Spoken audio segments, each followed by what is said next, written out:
Hello friends, hi, this is Pragyanand Pathak and welcome to all of you on my YouTube platform PNP One Exam Target।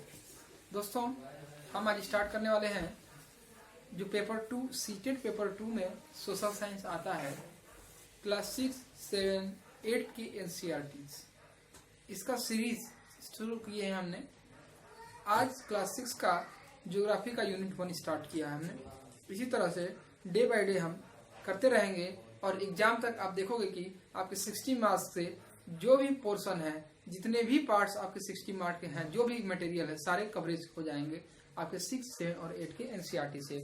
आइए आज हम social science for CTET paper 2 and super TET के लिए भी equally important है, उसको cover करते हैं। NCERT class 6 geography unit first.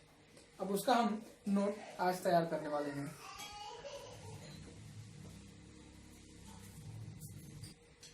दोस्तों, जो भी मैं यहाँ पढ़ाने वाला हूँ आपको नोट करनी है तो कर लीजिए, पर इसके एडिटिव जो मटेरियल हैं उनको हम PDF फॉर्मेट में आपके डिस्क्रिप्शन में लिंक में अटैच करवा देंगे, जिससे आप उसको डाउनलोड करके पढ़ सकते हैं। जो भी मटेरियल मैं दूंगा शब्दशः वर्ड फॉर वर्ड वो एग्जाम में आती है, इसलिए आपको तैयार करना, एक भी चीज छोड़ना नहीं है, सभी चीजों को तैयार करना जरूरी है, मैंडेटरी है। क्योंकि कुछ चीजें जो है बच्चों की तरह लगेंगी, अरे छोटे बच्चे पढ़ते हैं, पर हाँ सही बात है, पर उसी तरह से वो एग्जाम में आते भी हैं। आइए, पहला पॉइंट है खगोलीय पिंड क्या है। पहला पॉइंट है खगोलीय पिंड क्या है। खगोलीय पिंड का मतलब होता है एस्ट्रोनॉमिकल बॉडी जितनी होती है। एस्ट्रोनॉमिकल बॉडी क्या है? खगोलीय पिंड क्या है? सूर्य, पृथ्वी या रात में दिखने वाले जितने भी चमकते हुए तारे या अन्य चीजें हैं, उन सभी को क्या बोलते हैं? खगोलीय पिंड। सूर्य, चंद्रमा, पृथ्वी या रात में आसमान में जितने भी चमकती हुई चीजें दिखाई देती हैं, सभी क्या कहलाती हैं? खगोलीय पिंड कहलाती हैं। यानी आसमान में चमकती चीजें, सूर्य, पृथ्वी, तारे, ये सभी क्या है? हमारे खगोलीय पिंड है। हमें पढ़ना है अपना सौरमंडल।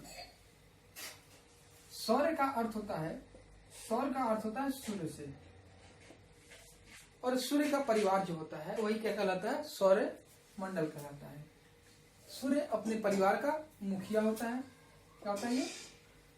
मुखिया, हेड ऑफ द फैमिली होता है। ये सूर्य केंद्र में होता है और इसको, इसके चारों तरफ घेरे हुए होते हैं इसके ग्रह, इसके चारों तरफ घेरे होते हैं ग्रह। इसको हम बाद में समझेंगे, पहले सूर्य की थोड़ी सी प्रवृत्ति को पढ़ लेते हैं, सूर्य के बारे में थोड़ा जान लेते हैं। सूर्य क्या है? एक तारा है। सूर्य क्या है? एक तारा है। और तारा किसे कहते हैं? तारा गैसों का एक बड़ा गोला जिसके पास स्वयं की ऊष्मा होती है, और ये क्या करते हैं? चमकते रहते हैं। तारे कौन होते हैं? गैसों का बड़ा गोला होते हैं जिनके पास स्वयं की ऊष्मा होती है और ये चमकते रहते हैं। ये सारी खूबी किसमें है? सूर्य में है। ये गैसों का गोला है, इसमें कौन कौन से गैस पाए जाते हैं?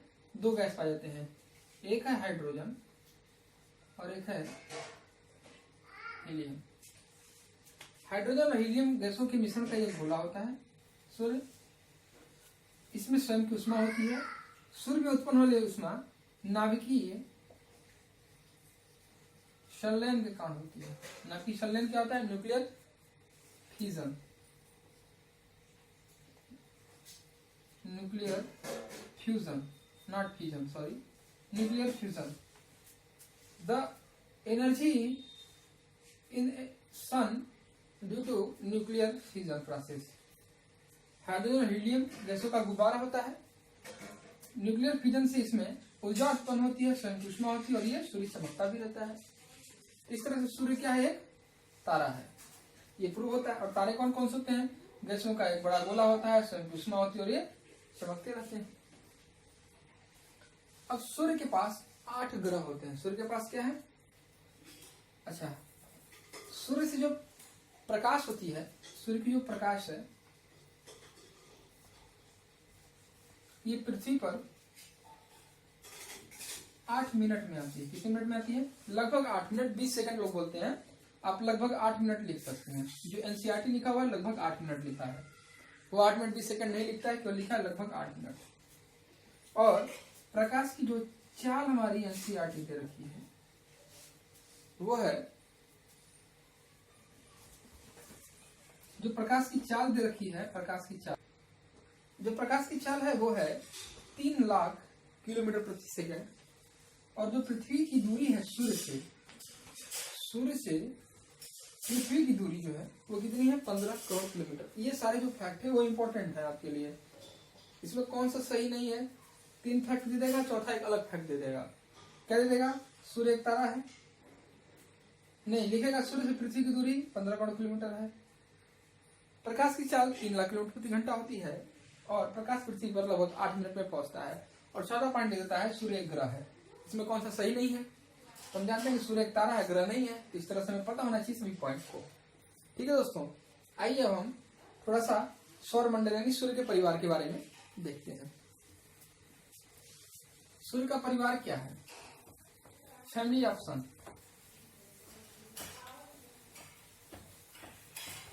देखिए, इसको और डिटेल में पढ़ा जा सकता है, पर पढ़ा जाता है, जा नहीं सकता, पढ़ा जाता है इसको और डिटेल में, लेकिन हम चूंकि उस पेपर पे फोकस कर रहे हैं इसलिए हम थोड़ा से केवल वही बात को लिखेंगे जो एनसीईआरटी के रूप में दे रखी है।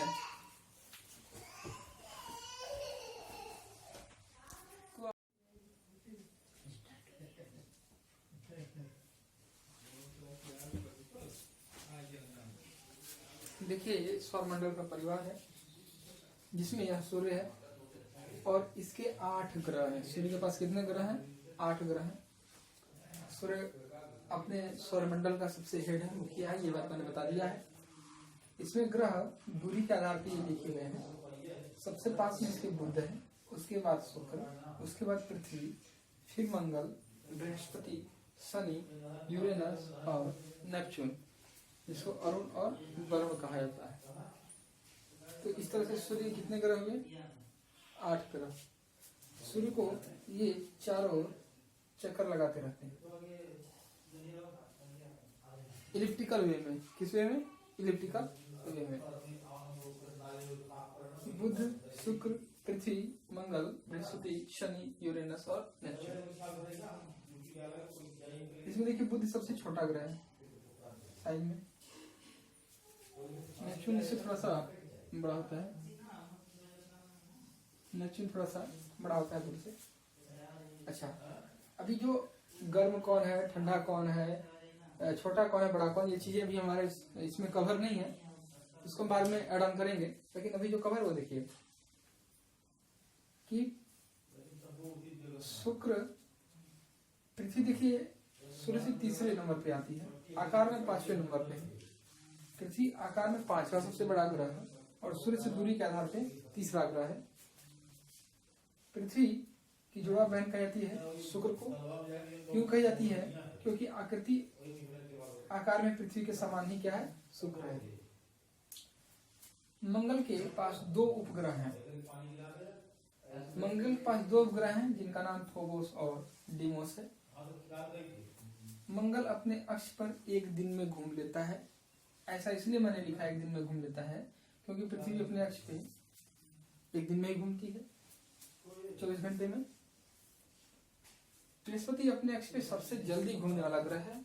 9 घंटे 56 मिनट में वो अपने अक्ष पर एक चक्कर लगा लेता है। अक्ष पे घूमने का मतलब होता है कि ग्रह कुछ इस तरह से अपने एक्सिस पे घूमते हैं, अपने धुरी पे ही घूमते रहते हैं। तो अपने धुरी पे घूमने को ही वहां पे लिखा गया अपने अक्ष पे 9 घंटे 56 मिनट पर चक्कर लगा लेती है। शनि के पास सबसे अधिक उपग्रह है 82। पहले किताब में, अभी जो पुरानी किताब है उसमें बृहस्पति लिखा होगा, लेकिन रिसेंटली अभी रिसर्चेज है सबसे अधिक उपग्रह शनि के पास हो गया 82 और बृहस्पति के पास कितने थे पहले? 79। पहले शनि के पास 63 के आसपास थे, लेकिन अब बढ़ के 82 हो गए हैं। अच्छा, प्लूटो को भी पहले ग्रह माना जाता था, लेकिन अगस्त 2006 में से बौना ग्रह की श्रेणी में डाल दिया गया है। ऐसा क्यों किया जाता है? क्योंकि ग्रहों के होने के कुछ नियम होते हैं कि एक दूसरे के, जैसे जो ये रास्ते बनाए हैं एक दूसरे के रास्ते को न काटे, लेकिन जो प्लूटो है वो नेपच्यून के रास्ते को काट दिया अगस्त 2006 में, 24 अगस्त 2006 को काट दिया था शायद, हाँ 24 अगस्त की शायद डेट है। तो उस दिन से इसको क्या किया गया, हम इसको पौने ग्रह में डाल दिया गया। अच्छा, अब सबसे अधिक दिन में अपने अक्ष पे घूमता है शुक्र, इसको पृथ्वी जुड़ा वाहन बोला जाता है। सबसे कम समय कौन लेता है अपने अक्ष घूमने में? बृहस्पति। और पृथ्वी के समान कौन लेता है? मंगल। ठीक, इसके दो उपग्रह हैं, फोबोस और डिमोस। बृहस्पति, शनि और यूरेनस, इन तीनों की चारों तरफ क्या होते हैं? छल्ला पाए जाते हैं धूल गैस के कण के, जिसे पृथ्वी से दूरबीन द्वारा हाई रेजोल्यूशन की टेलीस्कोप से हम इनको देख सकते हैं। तो ये सौरमंडल है, इनके परिवार है, सूर्य इसका मुखिया है। ये सभी इसे इलिप्टिकल वे में चक्कर लगाते हैं सब। किस वे में? इलिप्टिकल वे में। अब इसमें हम सबको इंडिविजुअल नहीं पढ़ेंगे, यहाँ पहले हम पृथ्वी को पढ़ेंगे और पृथ्वी का एक उपग्रह है चंद्रमा, उनके बारे में हम पढ़ेंगे। आइए तो हम आगे पृथ्वी के बारे में अध्ययन करते हैं।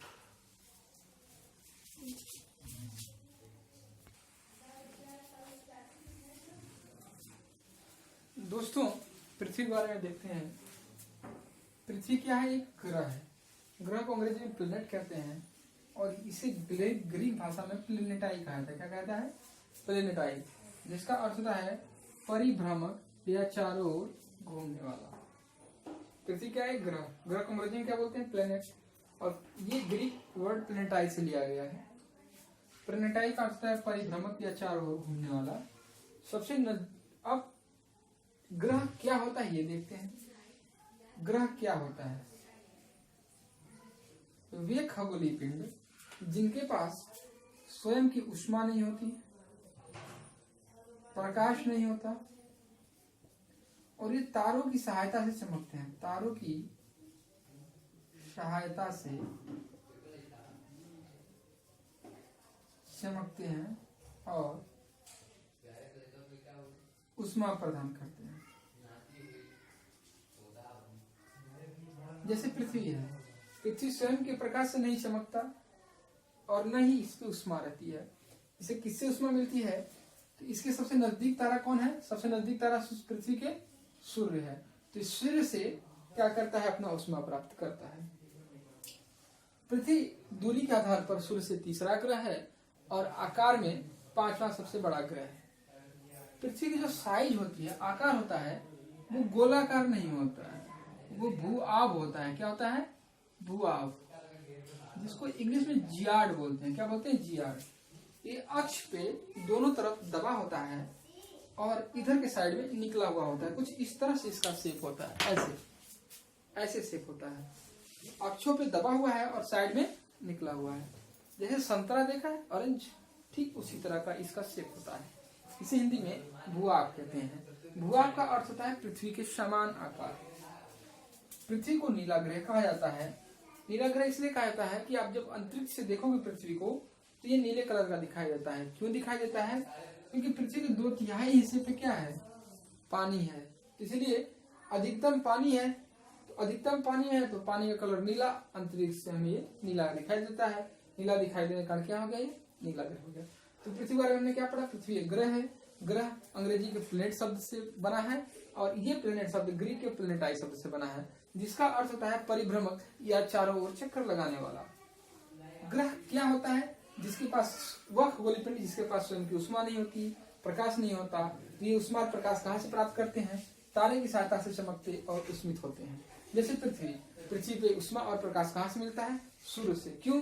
क्योंकि सूर्य सबसे पृथ्वी के नजदीक वाला तारा है। ठीक, पृथ्वी का आकार जियार्ड शेप होता है। कौन सा? भू-आभ या जियार्ड। ये कैसा होता है? अक्षों पे दबा हुआ होता है और साइड में निकला हुआ होता है। दूरी के आधार पे सूर्य से तीसरे नंबर का ग्रह है पृथ्वी और आकार के आधार पे पांचवा सबसे बड़ा ग्रह है पृथ्वी। इस तरह से हमने पृथ्वी के बारे में देखा। आइए कुछ और चीजें हम जो खगोलीय पिंड है उनके बारे में देखते हैं।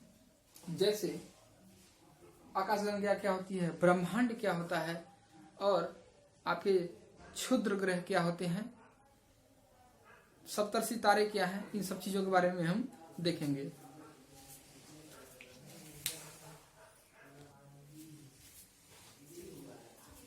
आइए देखते हैं नक्षत्र मंडल क्या है।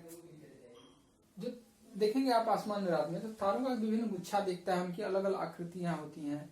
जैसे कोई कुंभ की तरह दिखता है, कोई बिच्छू की तरह दिखता है, कोई वृष की तरह दिखता है। तो ये सारे एक तरह से नक्षत्र होते हैं, और उनका जो गुच्छा होता है, उनका जो बंडल होता है, उनको कहते हैं नक्षत्र मंडल।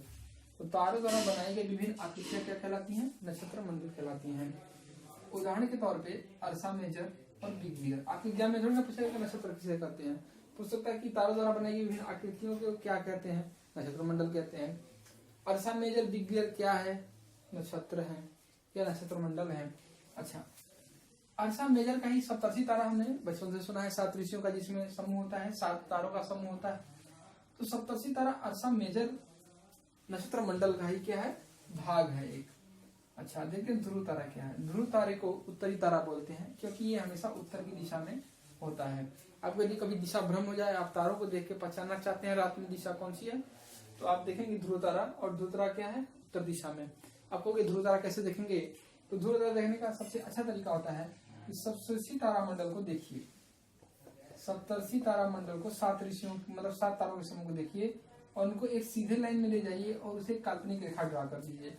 ये रेखा जिस तारे की तरफ इशारा करेगी, जैसे मान लीजिए इस यहाँ पे एक तारा है, इस तारे की तरफ इशारा यदि करती है एक रेखा, तो ये तारा कौन सा है, ये तारा है ध्रुव तारा। कौन सा तारा है, ध्रुव तारा। ध्रुव तारा कैसे पहचानेंगे, वह तारा जो सप्तर्षि ऋषियों को एक रेखा में करके काल्पनिक रेखा द्वारा खींचने पे सबसे सामने प्रतीत होती जो तारा होगी, वो क्या होगी, ध्रुव तारा होगी। आइए इसके बाद हम देखते हैं चंद्रमा क्या है।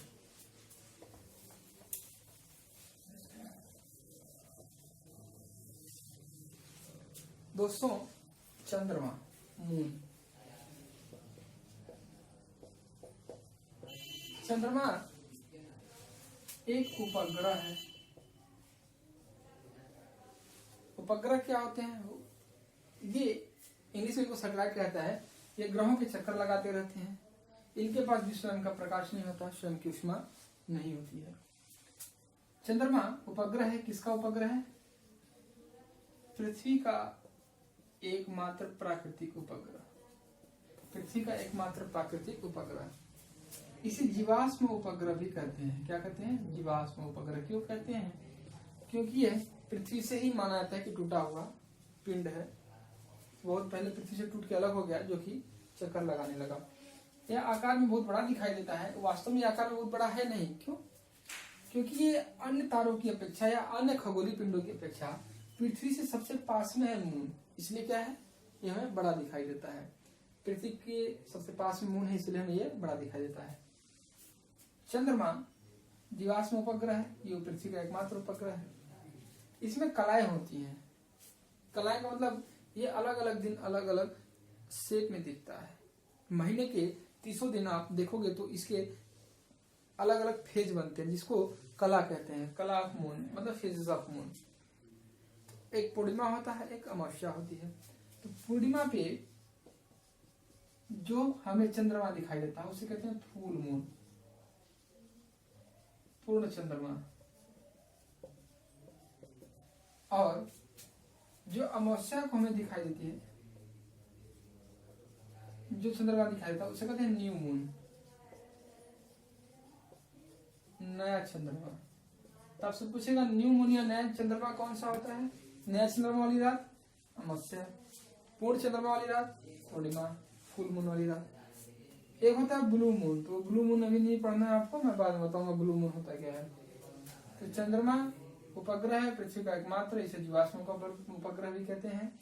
पूर्णिमा फुल मून, चंद्रमा की वह रात जहाँ पे पूरा चंद्रमा दिखे वो फुल मून में पूर्णिमा की रात होती है, और जहाँ पे नया चंद्रमा दिखे न्यू मून अमावस्या की रात होती है। ठीक, अच्छा, ये पृथ्वी से इसकी दूरी कुछ लाखों में है। आइए उसको हम देखते हैं। पृथ्वी से जो दूरी है चंद्रमा की वो 3,84,400 किलोमीटर है। और चंद्रमा का व्यास और पृथ्वी के व्यास का 1/4 है। एक बड़ी खासियत है चंद्रमा की कि हमें चंद्रमा का एक ही हिस्सा दिखाई देता है। चंद्रमा का एक ही हिस्सा दिखाई देता है, वो 42% के आसपास है। तो इसलिए एक ही हिस्सा दिखाई देता है क्योंकि चंद्रमा का परिक्रमण और परिभ्रमण काल दोनों क्या होता है, बराबर होता है। परिक्रमण परिभ्रमण से मतलब है चंद्रमा अपने अक्ष पे भी 27 दिन में ही घूमता है और पृथ्वी की भी चक्कर 27 दिनों में ही लगाता है। इसलिए जब भी हम पृथ्वी से देखेंगे वही फोटो वही वाला भाग हमेशा दिखाई देगा, यानी एक ही भाग हमेशा दिखाई देता है क्योंकि चंद्रमा का परिभ्रमण और परिक्रमण काल 27 दिन के यानी बराबर होता है। परिभ्रमण और परिक्रमण काल बराबर होने का मतलब है चंद्रमा अपने अक्ष पे भी 27 दिन में घूमता है और पृथ्वी के चारों तरफ चक्कर भी 27 दिन में ही लगा पाता है। अच्छा, पृथ्वी जैसे पहाड़ है, नदी है, झरने हैं,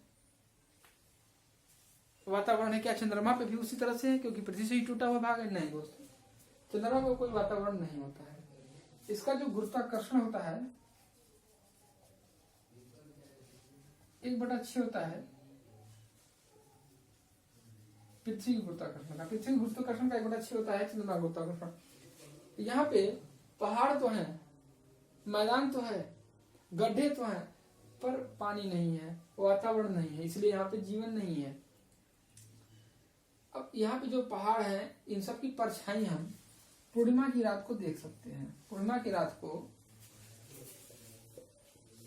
चंद्रमा पर जो पर्वत है उनके परछाई देखे जा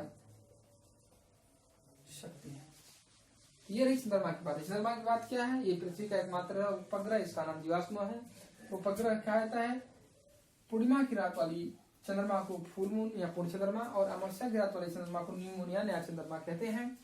पृथ्वी से दूरी 3,84,400 किलोमीटर है। इसका व्यास पृथ्वी के व्यास का 1/4 और इसका गुरुत्वाकर्षण पृथ्वी गुरुत्वाकर्षण का 1/6 है। चंद्रमा का हमेशा एक ही हिस्सा दिखाई देता है। ऐसा क्यों है? क्योंकि इसका परिक्रमण और परिभ्रमण दोनों का लगभग बराबर होते हैं 27 दिन के। और चंद्रमा पे जो स्थित पर्वत हैं, जो वहां पे गड्ढे हैं, उनकी परछाई को पूर्णिमा की रात को देखा जा सकता है। तो ये थी चंद्रमा की बातें। आइए अन्य खगोलीय पिंडों के बारे में जानते हैं।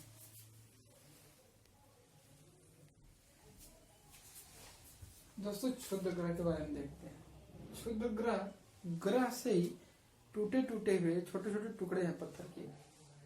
बहुत समय भौगोलिकता मानते हैं बहुत समय पहले ग्रहों में विस्फोट हुआ होगा जिससे उनके जो छोटे छोटे टुकड़े रह गए होंगे। मंगल और बृहस्पति के बीच में बेल्ट, जैसे मंगल ग्रह और बृहस्पति के बीच में ये घूमते रहते हैं और मंगल बृहस्पति जैसे जैसे सूर्य के चक्कर लगाते हैं वैसे वैसे ये भी सूर्य के चारों तरफ चक्कर लगाते हैं, अपनी कक्षा में चक्कर लगाते हैं। तो ये क्षुद्र ग्रह गए। ये कहाँ स्थित है? मंगल और बृहस्पति के बीच में होते हैं। ये इंपॉर्टेंट है क्योंकि इनके बीच में क्षुद्र ग्रहों की उपस्थिति है मंगल और बृहस्पति के। ठीक है। उल्का पिंड क्या होता है? उल्का पिंड भी पत्थरों का टुकड़ा होता है, लेकिन ये केवल सूर्य के चारों ओर घूमते रहते हैं। केवल सूर्य के चारों ओर घूमते रहते हैं। सूर्य के चारों ओर घूमने से क्या होता है कि कभी कभी ये उसमें बहुत ज्यादा इनको मिलती है, सूर्य के चारों ओर घूमते हैं। ये अपने जब फील्ड को छोड़ते हैं, मतलब जब ये जिस रास्ते पे चक्कर लगाते हैं उनको छोड़ के पृथ्वी की तरफ मूव करते हैं, तो हवा के घर्षण के कारण, इसमें चूंकि सूर्य से उष्मा बहुत ज्यादा मिलती है तो हवा के घर्षण के कारण ये जलने लगते हैं। तो उसी को बोलते हैं टूटा हुआ तारा। उल्का पिंड ही क्या बनता है बाद में? टूटा तारा बनता है। आकाशगंगा क्या होती है? लाखों तारों के समूह को आकाशगंगा कहते हैं। लाखों तारों का जो समूह होता है इस गैसों के साथ सफेद पट्टी की तरह आसमान में दिखाई देता है, उसको क्या बोलते हैं? आकाशगंगा बोलते हैं। कई आकाशगंगाएं मिलके क्या बनाती हैं? ब्रह्मांड बनाती हैं। ठीक, कई आकाशगंगा मिलकर क्या कहलाती हैं? ब्रह्मांड कहलाती हैं। अच्छा, आकाशगंगा क्यों कहा जाता है? इनका नाम आकाशगंगा क्यों पड़ा है? जब बहुत प्राचीन काल में इनके लिए वर्णन, आकाशगंगा के लिए वर्णन मिलता है कि तारों की या प्रकाश की बहती हुई नदी, आकाशगंगा के लिए शब्द प्रयुक्त किया गया है, तारों की या प्रकाश की बहती हुई नदी। तो इसलिए उस नदी के रूप में गंगा को परिभाषित कर दिया गया और आकाश में बह रही थी, तो इसलिए आकाशगंगा कह दिया गया। तो इस तरह से हमने यूनिट फर्स्ट को पढ़ा। आपको कैसा लगा ये चैप्टर ये हमें जरूर बताइएगा। और इन चैप्टर के जो मटेरियल है उनको पीडीएफ फॉर्म में आपके डिस्क्रिप्शन बॉक्स में आप देखेंगे तो वहां पे लिंक अटैच कर दूंगा मैं, जिसे आप डाउनलोड करके आराम से पढ़ सकते हैं। आज इतना ही रखते हैं, अपने फीडबैक जरूर हमको दें। जय हिंद, जय भारत।